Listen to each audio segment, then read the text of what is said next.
Chers compatriotes, bonjour ou bonsoir, ça dépend de là où vous vous trouvez à ce moment. Nous sommes aujourd'hui le 31 décembre 2025, le dernier jour de l'année. Nous sommes là d'abord pour nous souhaiter mutuellement les bonnes fêtes de fin d'année et que l'année 2025 a été une année tumultueuse, une année qui a fait que l'Est de la République démocratique du Congo sombre dans le noir, le RDF M23 en occupant la ville du Goma et de Bukavu, et actuellement ils sont dans la ville d'Uvira. Et toute la plaine occupée par certaines entités administratives qui sont contrôlées par l'armée rwandaise et ses supplétifs M23, et qui sèment terreur et désolation. Et beaucoup de nos compatriotes ont perdu la vie dans ces coins. Donc l'année 2025 a été tellement remplie d'embûches, de difficultés, de déplacements de la population par-ci par-là, beaucoup de morts. Nous entrons bientôt dans 2026. Nous espérons que 2026 nous porte bonheur dans notre pays et partout où vous êtes, dans vos familles aussi, que vous porte cette année 2026 soit une année d'ouverture, de prospérité, de longévité et de bonheur et de la paix retrouvée en République démocratique du Congo. Mes chers compatriotes, nous allons parler de ce qui a été dit. Et vous savez ce que l'archevêque Mouteba a dit, le mensonge concernant les accords. Il y a eu un briefing du gouvernement, à travers le porte-parole M. Mouyaya et le ministre de l'économie. Ils ont essayé de cadrer tout ce monde qui est au service du mal. À l'occurrence, c'est ce qui a été dit par l'archevêque Mouteba concernant les accords stratégiques signés par la République démocratique du Congo, notre gouvernement et l'administration Trump, qui, au stade actuel, tout ce qui a été négocié, tout ce qui a été fait est au grand jour, mais certains d'entre nous ne veulent pas lire, et quand ils lisent, peut-être, ils savent tout ce qui a été accouché comme les éléments d'accord, mais ils transcendent pour dire le mensonge, discréditer les gouvernements. C'est tout simplement de la mauvaise foi. Et nous interpellons tous les Congolais de pouvoir les tenir à distance. Nous savons tous que les accords sont accouchés et les documents sont depuis le 4 décembre 2025, lors de la signature de cet accord et le partenariat stratégique privilégié a été signé à Washington City, et tous les éléments qui ont été convenus, qui ont été discutés, sont accouchés dans des documents qui sont à la portée de tout le monde. Et voilà, aujourd'hui, hier le ministre de la Communication, M. Mouyaya, et le ministre de l'Économie, ils ont tenu un briefing pour éclairer tous les esprits. Et tous les esprits de mauvaise foi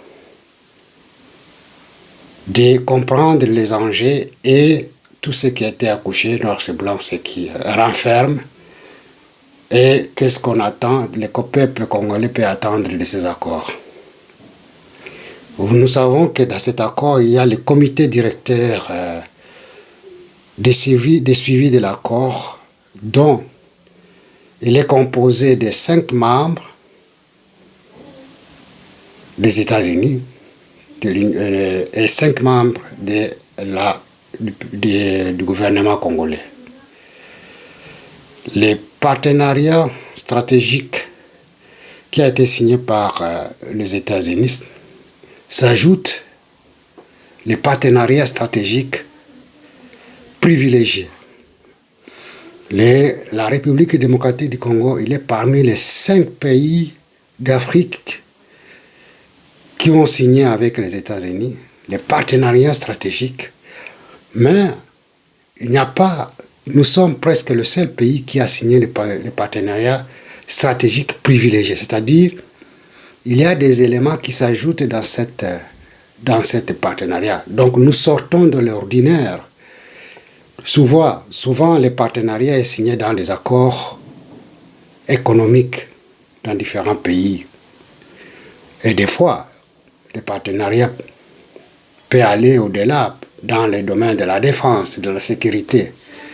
Mais il s'agit ici d'un partenariat stratégique privilégié qui est axé sur des minerais critiques, c'est-à-dire les États-Unis ont besoin de minerais critiques, et c'est le seul pays, la République démocratique du Congo, qui regorge beaucoup de ces minerais stratégiques, entre autres le coltan, le cobalt, l'uranium, et j'en passe. Donc c'est tous ces minerais privilégiés, tous ces minerais critiques qui font que les États-Unis d'Amérique ont signé un partenariat privilégié. Et qu'est-ce qui, en contrepartie, c'est-à-dire les gouvernements congolais, par le mécanisme qui est mis en place donc par le comité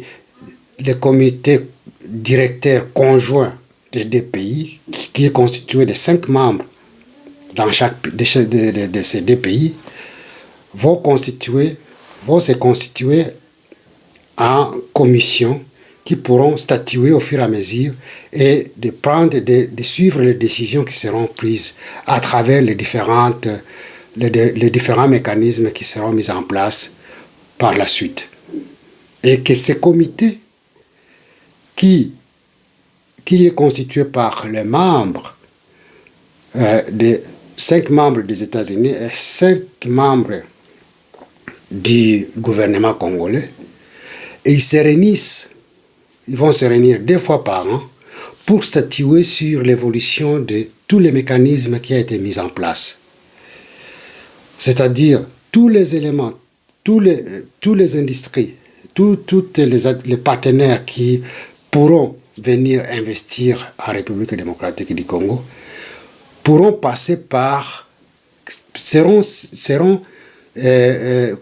traités au niveau de ces commissions, et on verra dans quels sont les avantages, quels sont les avantages que nous pouvons tirer dans telle ou telle entreprise qui viendra au pays. Donc c'est à nous de voir quelle est l'entreprise qui est fiable et qui pourrait nous accompagner dans les domaines tels qu'il a été défini dans cet accord. Il y a les secteurs, les différents projets qui ont été arrêtés, et ces projets, entre autres Inga 3, qui est l'un des projets majeurs qui va révolutionner l'industrie congolaise. Et si ce point-là, donc il y aura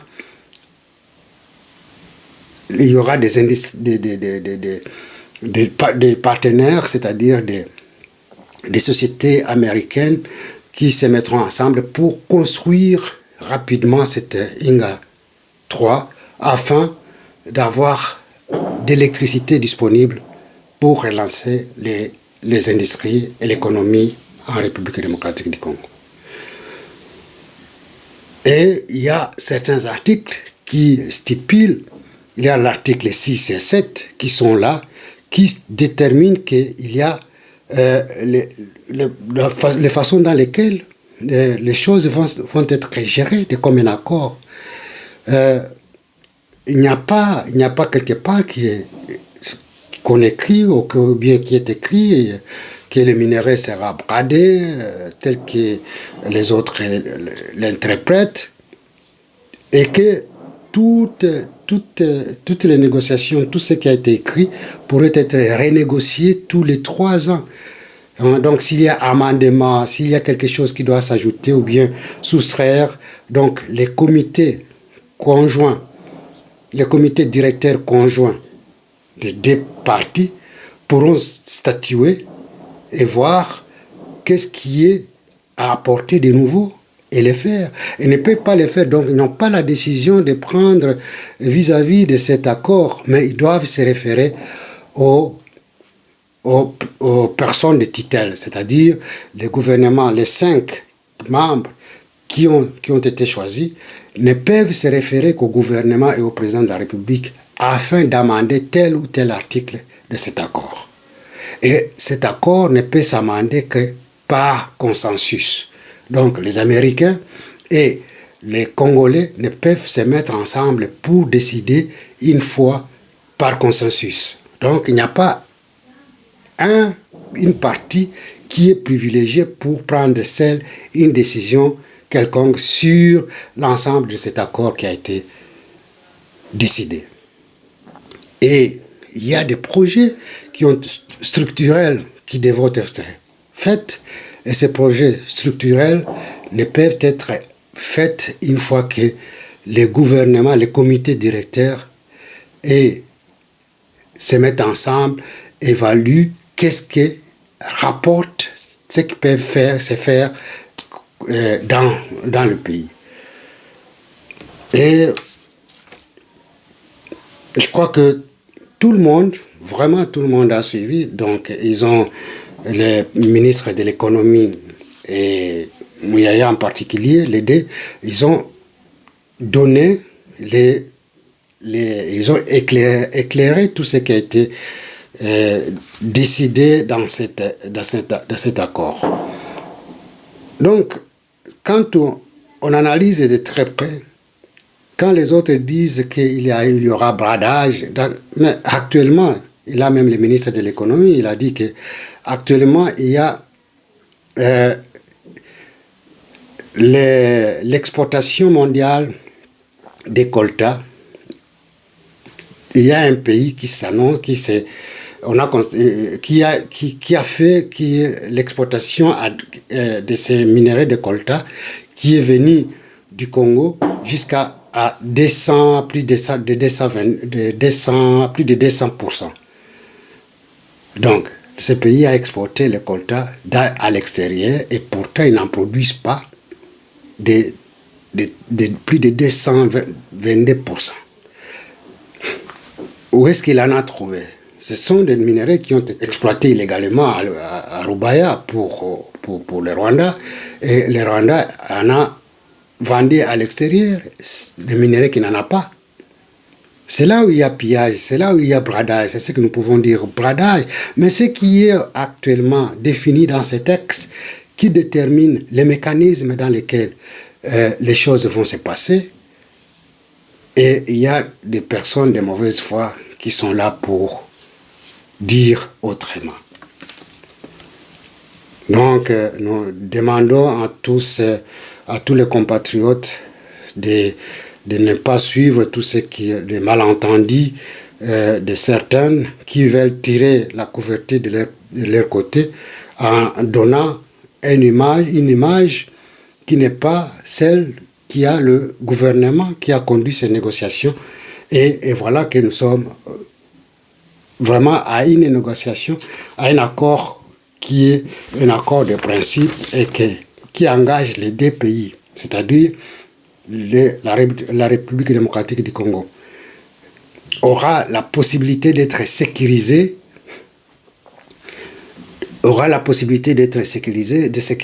et cette sécurisation, ça nous amène à avoir une paix durable. On ne peut pas faire l'industrialisation, on ne peut pas faire le développement quelconque sans qu'il y ait la paix. Donc, à ce moment-là, les pays de la République démocratique du Congo, par les partenariats privilégiés, aura la possibilité de pousser plus loin dans leur mémorandum d'attente sur la sécurité et la formation. Il y aura la formation des jeunes, il y aura la formation des militaires, il y aura l'équipement et consorts, et cela nous permettra, la République démocratique du Congo, d'arriver à récupérer sa souveraineté totale et d'arriver à mettre en place l'autorité de l'État. Et cette formation se fera dans le pays et il sera bénéficiaire à tous les Congolais. Donc, l'accord permet à ce qu'il y ait l'industrialisation. Et quand il y aura l'industrialisation, c'est-à-dire il y aura aussi la création d'emplois. Les jeunes auraient la possibilité d'avoir des emplois. Ceux qui ont les partenariats privés auront la possibilité de s'épanouir, d'avoir des capitaux, d'avoir la possibilité, des moyens de pouvoir s'installer et faire des affaires. Donc, ne nous laissons pas tomber dans le superflu de certains hommes qui veulent du mal du Congo. Hein? Nous pouvons avoir des divergences entre nous, mais le Congo, c'est un bien commun. Et nous ne pouvons pas faire du mal de ce pays. Et si réellement on s'est dit qu'on est Congolais, donc on doit nécessairement, ce qui est commun, nous devons tous voir les dans un sens commun, dans un sens de protection des gardiens de ce pays. Donc, chers compatriotes, je crois que les ministres de l'économie et les ministres Mouyaya, ils ont donné les meilleurs d'eux-mêmes pour expliquer à tous les compatriotes et tous ceux qui n'ont pas eu la chance de lire, on les invite de chercher ces documents et de les lire et de l'interpréter tel qu'il est écrit. Mais si on n'a pas la possibilité de comprendre, donc essayez de demander à une tierce personne qui pourra éclaircir au mieux et d'enlever tout équivoque. C'est ça, chers compatriotes, je voulais parler un peu sur le briefing qui a été fait par le ministre de l'économie et le ministre de la communication pour enfin mettre au clair tout ce qui a été dit et toutes les interprétations qui se font autour de cet accord qui nous engage la République démocratique du Congo et les États-Unis. Donc, nous comprendrons que les minerais stratégiques qui sont au Congo attirent le gouvernement américain, et nous, en tant que pays souverain, nous allons nous reconstituer, nous allons à travers cet engagement, nous allons relancer notre économie, notre industrie, notre formation. Hein. Donc, il y aura des jeunes qui seront formés pour s'adapter à ce qui sera installé sur ces places, pour qu'il n'y ait pas directement, qu'il y ait l'exploitation, donc qu'il y ait la possibilité d'engager la main-d'œuvre congolaise.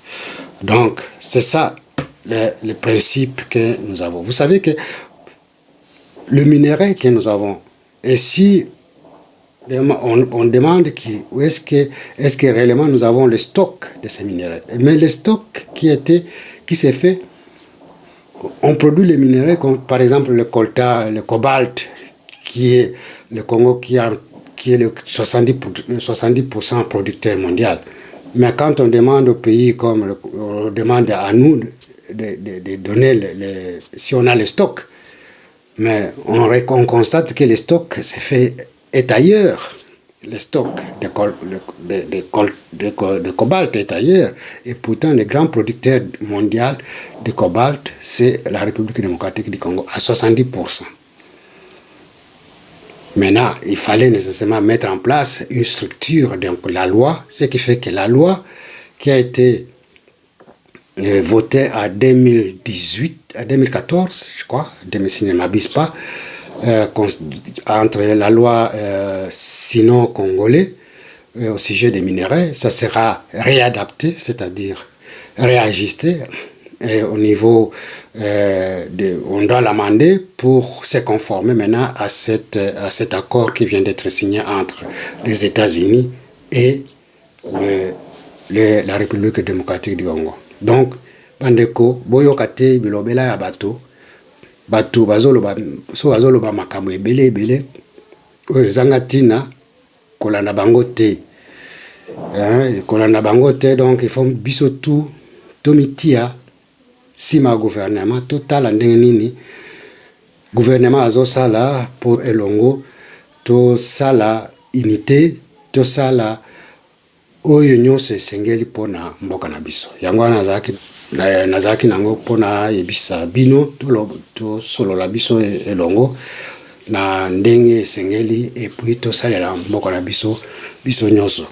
Nasepeli napesi bino ba bonne fête na ba famille, mbula 2025 esili kala minute que moto na moto, donc tomitia tozala ouvert pour l'année 2026. Non, nalingai pe naloba pona likambo moko, donc na côté ya Uvira toyoki lelo ke na côté ya Uvira nano te ba FARDC na wazalendo nane ba côté te na centre ville. Bitumba ezoleka na côté ya Kigongo, côté ya Kivovo, donc bitumba makasi mais nzambe akususunga kaka tokoma na Uvira. Yango wana na pesi bino apesi bango courage, courage, basala tout comme ça na ba réseau ya tokota na Uvira. Chers compatriotes, donc nous disons que la guerre qui s'est faite à l'est, pratiquement à Uvira, les militaires rwandais et les M23 se sont renforcés. Ils ont amené des artilleries lourdes pour pouvoir attaquer davantage et de loin, à partir d'Uvira, lancer des missiles. Mais ils se sont renforcés, beaucoup sont venus d'Ouganda et du Rwanda, passant par Bugarama. Ils ont poursuivi la plaine de la Ruzizi jusqu'à arriver à Uvira. Mais nous demandons aux FARDC de pouvoir contre-attaquer en amont, c'est-à-dire là où à la porte d'entrée, à partir de Kamanyola, il faut voir dans quelle mesure les contrer, bombarder tout ce qu'on voit avant d'atteindre Uvira. Nous espérons que dans les heures qui suivent, ils auront la possibilité d'entrer à Uvira. Merci, chers compatriotes. Je vous souhaite toutes les bonnes choses en famille. Que Dieu nous protège et que Dieu garde la RDC et nous-mêmes. Merci, à la prochaine occasion.